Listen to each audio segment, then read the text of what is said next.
Welcome to our series, Questions and Answers for a World in Crisis. Today, the Body, Part 1. From Sri Aurobindo. The perfection of the body, as great a perfection as we can bring about by the means at our disposal, must be the ultimate aim of physical culture.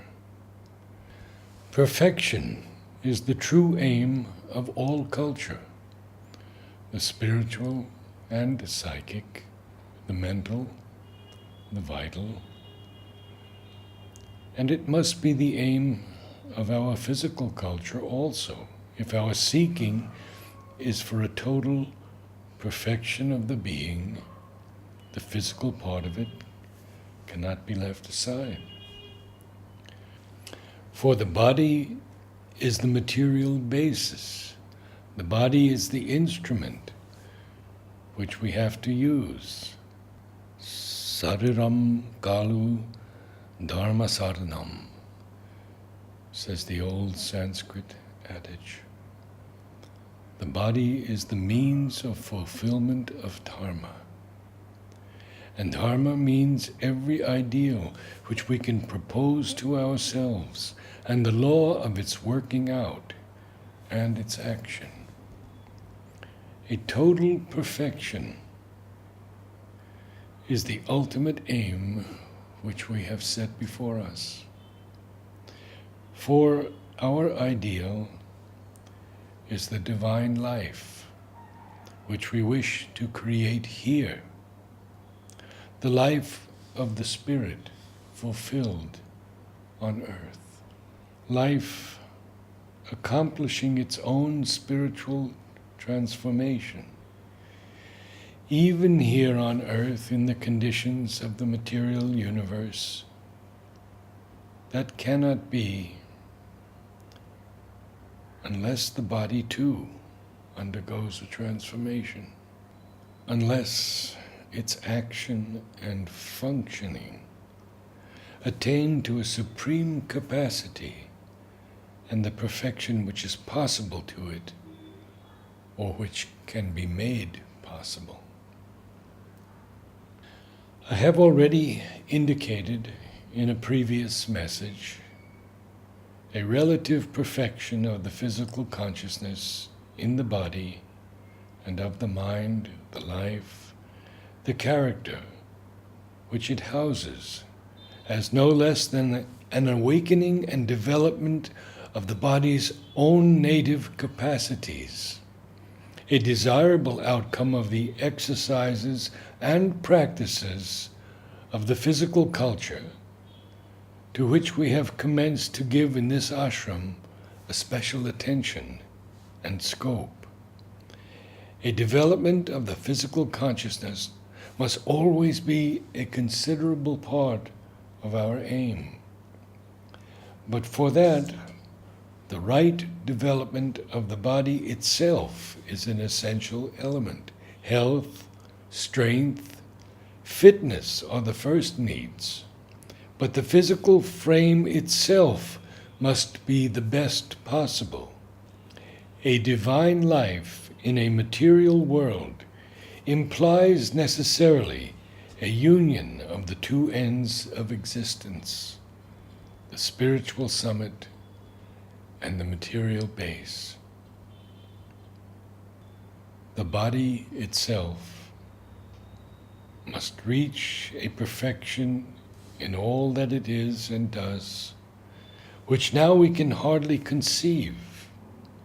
It may even in the end be suffused with the light and beauty and bliss from the beyond, and the life divine assume a body divine.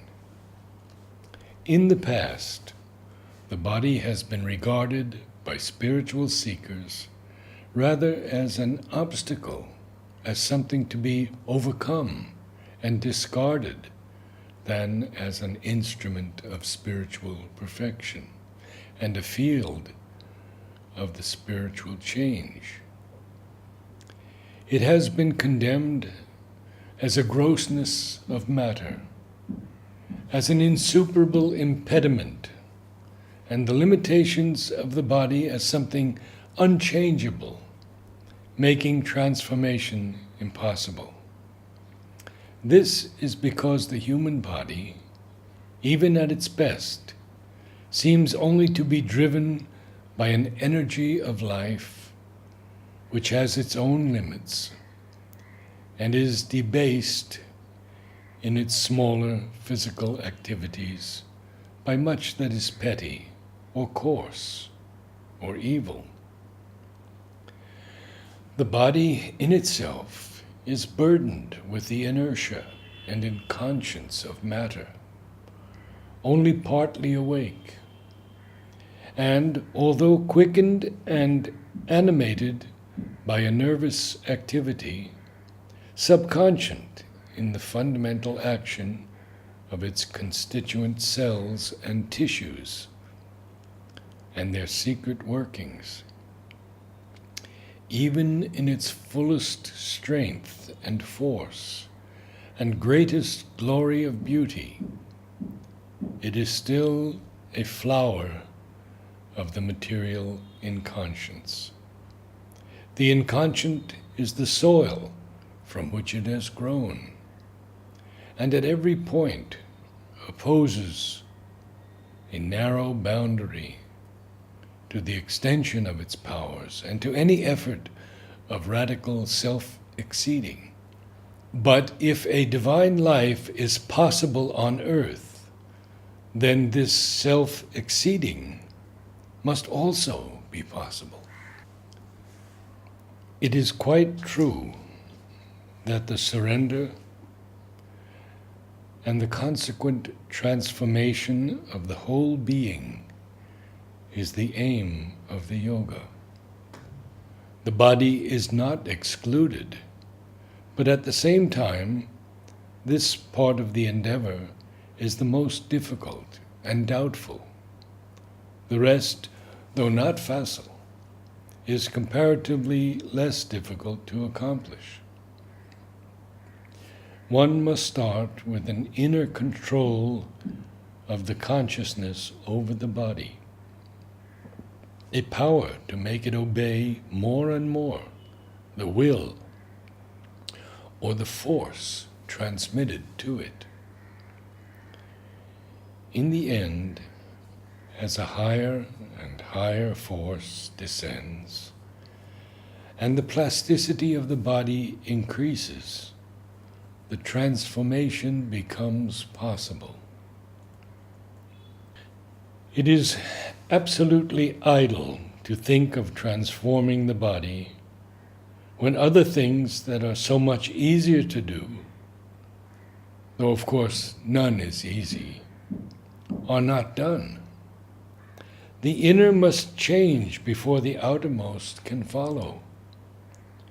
So what is the use of such a concentration unless one thinks that everything else is perfect, which would be a rather astonishing claim?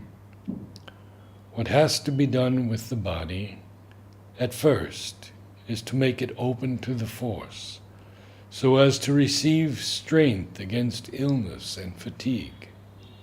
When they come, there must be the power to react and throw them off, and to keep a constant flow of force into the body. If that is done, the rest of the bodily change can wait for its proper time. It has been the idea of many who have speculated on the subject that the body of the future race will be a luminous body, cor glorio, and that might mean radioactive. But it has to be considered, one, that a supramental body must necessarily be one in which the consciousness determines even the physical action and reaction to the most material, and these therefore are not wholly dependent on material conditions or laws as now known. 2. That the subtle process will be more powerful than the gross, so that a subtle action of Agni will be able to do the action which would now need a physical change, such as increased temperature. The fallacy of the argument, and this is in brackets, that after supramentalization severe attacks on the body will still be possible, end bracket, lies in the premise laid down in the beginning that even after supramentalization, difficulties and attacks will continue. In the supramental consciousness, such attacks are not possible. The coexistence of the supramental and the lower darkness in the same being and body is not possible. It is precisely for that reason that the supramentalization of the body consciousness is laid down as the condition of the successful transformation.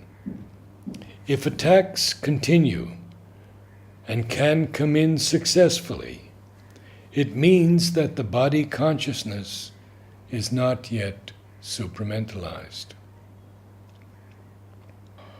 The physical sadhana is to bring down the higher light and power and peace and ananda into the body consciousness, to get rid of the inertia of the physical, the doubts, limitations, external tendency of the physical mind, the defective energies of the vital physical nerves, and bring in instead the true consciousness there, so that the physical may be a perfect instrument for the divine will. The food and care for the body is only to get it into good condition. Afterwards, it would not be necessary to attend to such things. Physical tamas in its roots can be removed only by the descent and the transformation, but physical exercise and regular activity of the body can always prevent a tamasic condition from prevailing in the body. The weakness of the body has to be cured, not disregarded. It can only be cured by bringing in strength from above, not by merely forcing the body. Namaste.